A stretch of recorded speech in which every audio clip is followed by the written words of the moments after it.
Back to Godhead Prabhupada Feeding the World. Back to Godhead September 1985 Feeding the World. The following exchange took place after a talk by His Divine Grace A.C. Bhaktivedanta Swami Prabhupada before the World Health Organization, in Geneva, on June 6, 1974.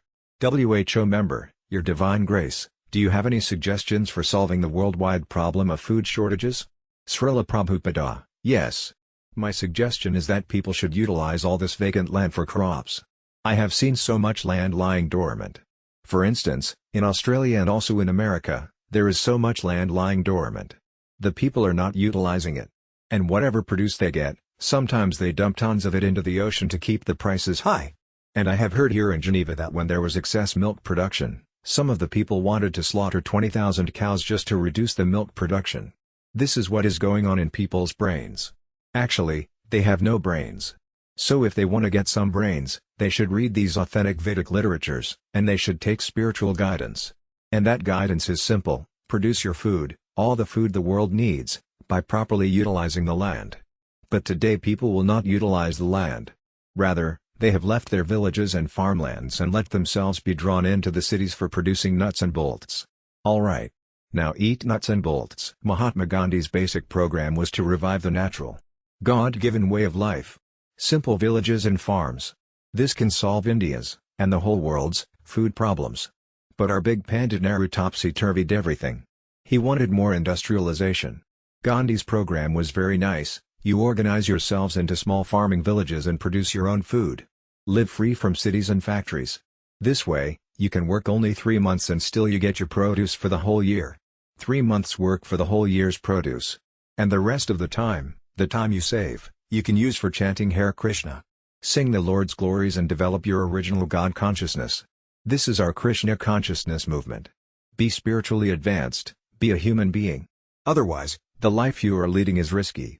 In the Bhagavad Gita it is said, Tatadihantara praptir dhirastatranamahyati, however big a plan we may make, someday we will have to give up this plan, because someday we will have to give up this body. And there is no guarantee what kind of body we are going to get next time. Suppose that this time, this life, I am very busily constructing a big skyscraper. Next time, next life, I may have to live in that skyscraper in the body of a cat or dog, because I have developed the grossly selfish, body-centered consciousness of a cat or dog. And at that time who will care about my so-called title to the skyscraper? These are the facts. Because nobody can change nature's law. Nature's law is exactly like an infectious disease: expose yourself to it, and it takes hold of you, that's all.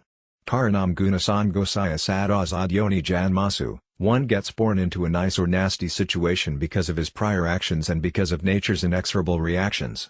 This is nature's law.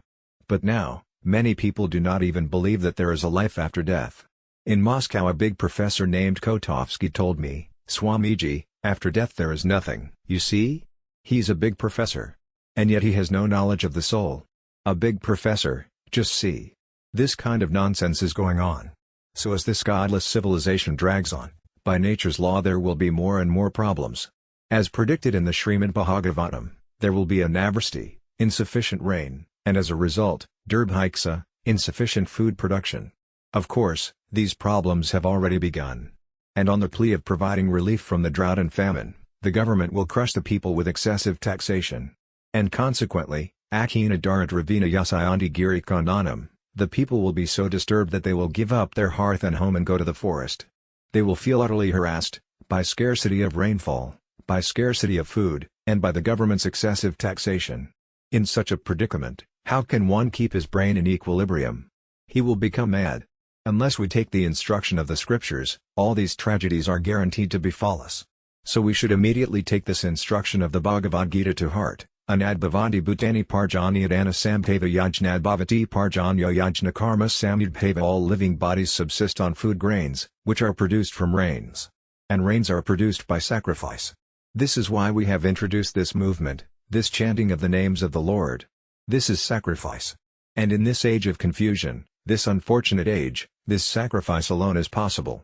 This is the remedy, the solution for all the world's problems. But people will not take the remedy. They have got their own remedy.